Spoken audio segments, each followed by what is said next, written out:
Hey guys, I'm FatBuddyCat, and this is a Down and Dirty Z50R. Ever since I laid eyes on this seat over on Amazon, I wanted one. Problem was, I didn't have anything to stick it on. Now that I have a Z50R clone, well, I'm going to make it happen. Between those cozy vintage style ribs, the hot red piping, and the overall quality, this seat has a lot going for it. It even has a border all the way around, completely stapled off. You know, fairly uniform. Double staple on the strap.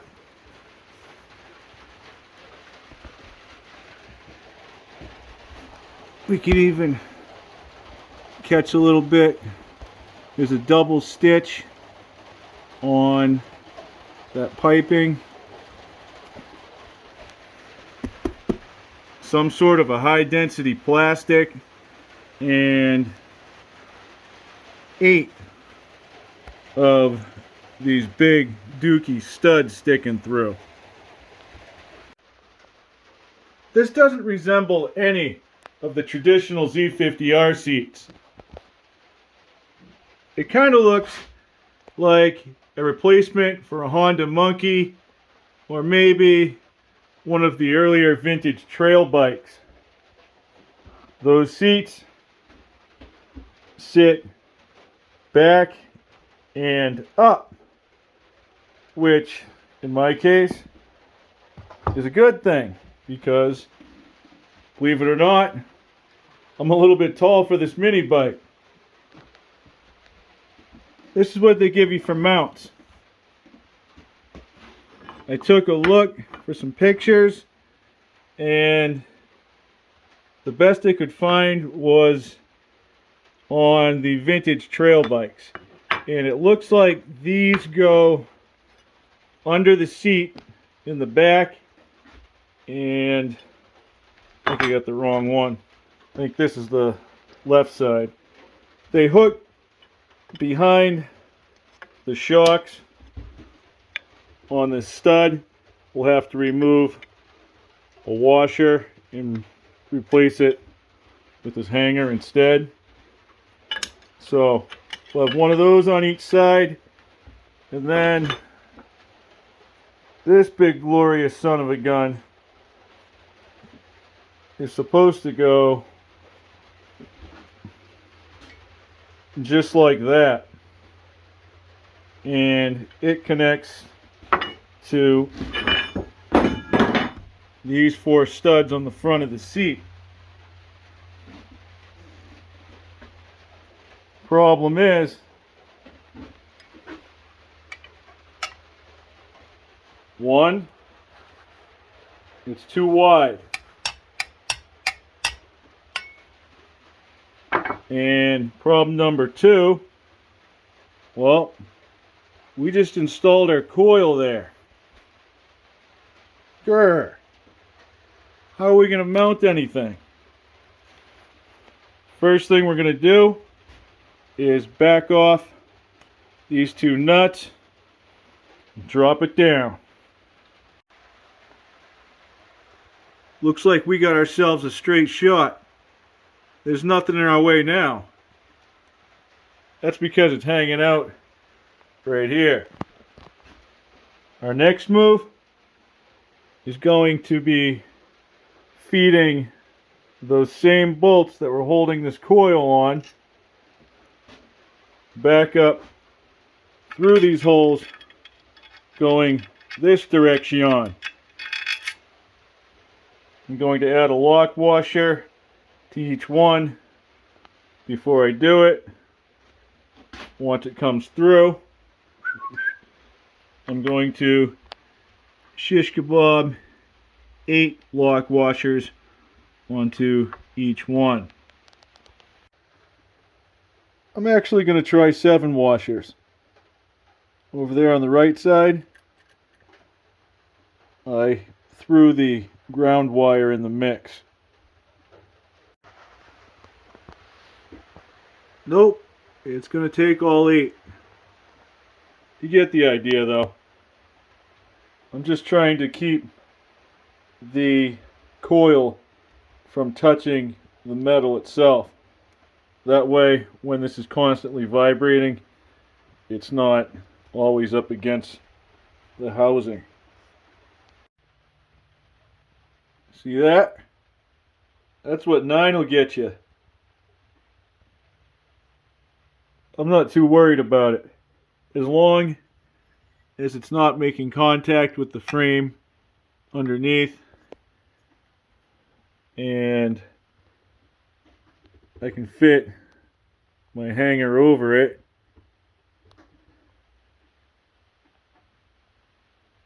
If you take a look down here, I think I can see light on the other end of that tunnel.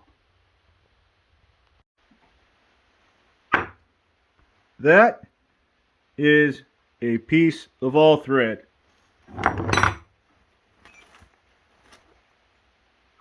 This is a 5-inch piece of all thread.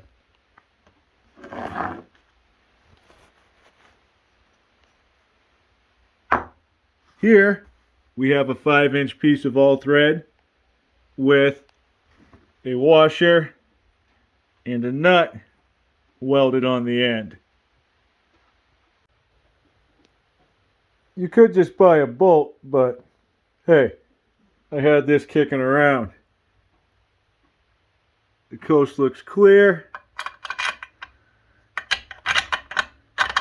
We just need to be sure that we can get through to the other side, which we can.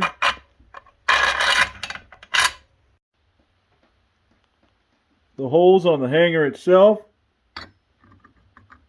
need to be bored out slightly.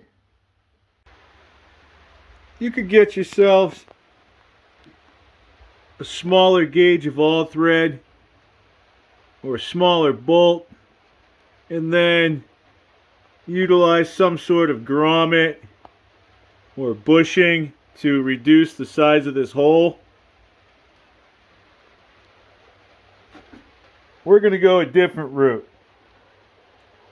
We removed just a little bit of cyborg meat from our hanger. Not much at all. But to make up for it, we're going to add some clamping force. We're going to achieve that by using spacers. Well, at least that spacer. Maybe these spacers, or a few washers. This one is the important one. I measured it to fit this span between our 2 holes perfectly.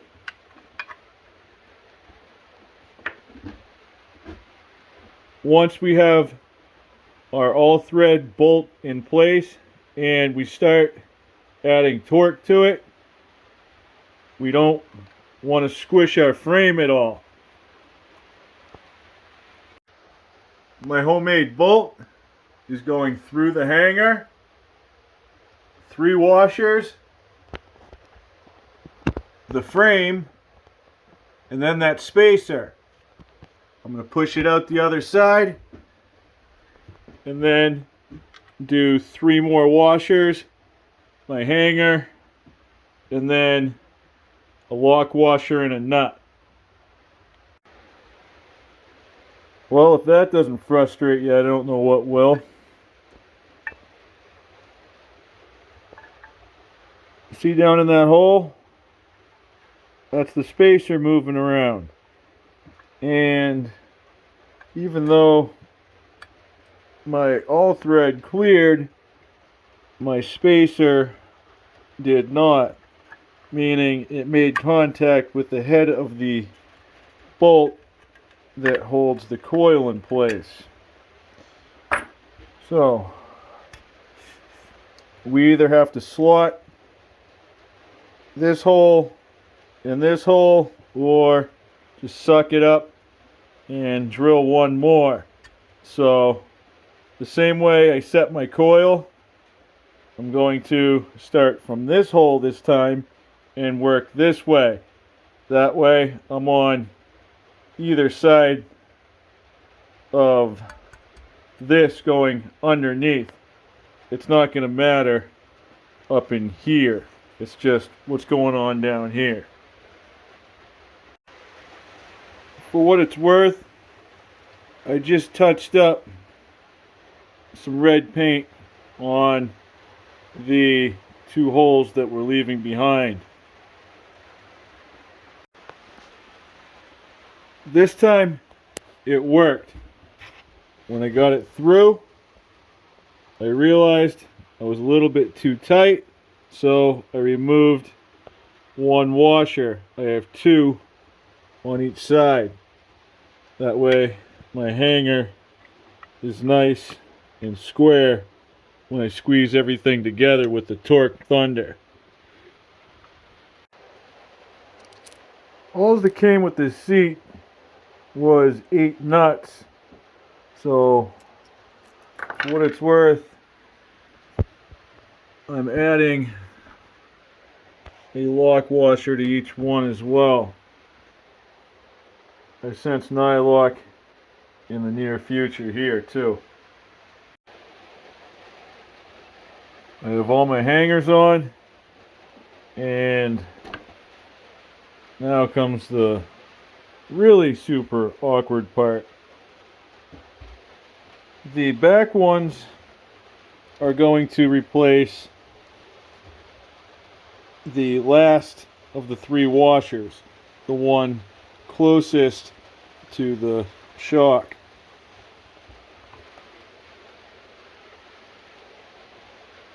Both shocks have to come off, and this has to go on at the same time. So I don't have anything to wedge in here. I'm just going to try to reach under, hold this up, pull the seat into position, and then get one of these shocks back on. Maybe I can just pivot the top off on one of them and take one completely off on the other side. I'll let you know. Yep, it's not easy, but I'm doing it. There we go. Now I can put my other shock on. These top shock bolts are loose. That way we have a working hinge. Now I just have to pull everything into alignment and stick it through the same exact way I had it before. All 4 of my shock nuts are tight, as well as this nut and bolt up in the front. The seat isn't going anywhere. Let's take a look at the coil. There's nothing interfering in there. The only change I had to make was the wire going down to the spark plug. It's connected. I just couldn't run it on this side. Alright, let's test it out. I'm 5'10", 5'11", right around there. 240 pounds. Here I am, sitting comfortably on a Z50R. This is pretty awesome.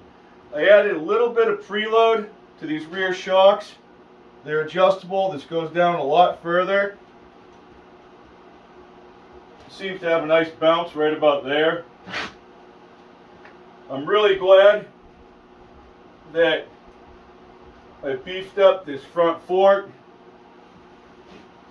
This 125 weighs in at about 55 pounds. So that's without a gas tank now. My feet are going to end up probably right about there. The handlebars are super comfortable. I'm not reaching out, not too far down. All in all, I think we are definitely heading in the right direction.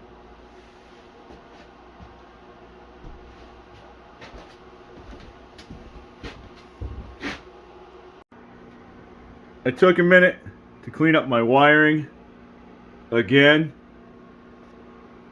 I moved that bundle from the side down below. That way it doesn't interfere with the carburetor at all. If this ends up permanent, I'll swap these zip ties out for some bigger ones that I have. I think they're about 3/8 of an inch thick. They're super long, but you can cut them down. There's no way those are going to break. In the rear, I turned the CDI box around and it made a world of difference. All said and done, we will do something to sort of weatherproof this a bit. It all depends on what happens with the fender. I really like the way this looks. I'm going for more of a vintage mini trail bike racer sort of vibe. It'll come together.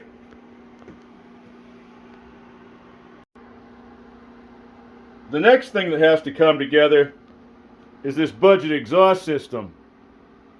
And oh boy, did I get what I paid for. Until then, have a good night. Thanks for watching. I'll catch you on the next one. I want you to stay.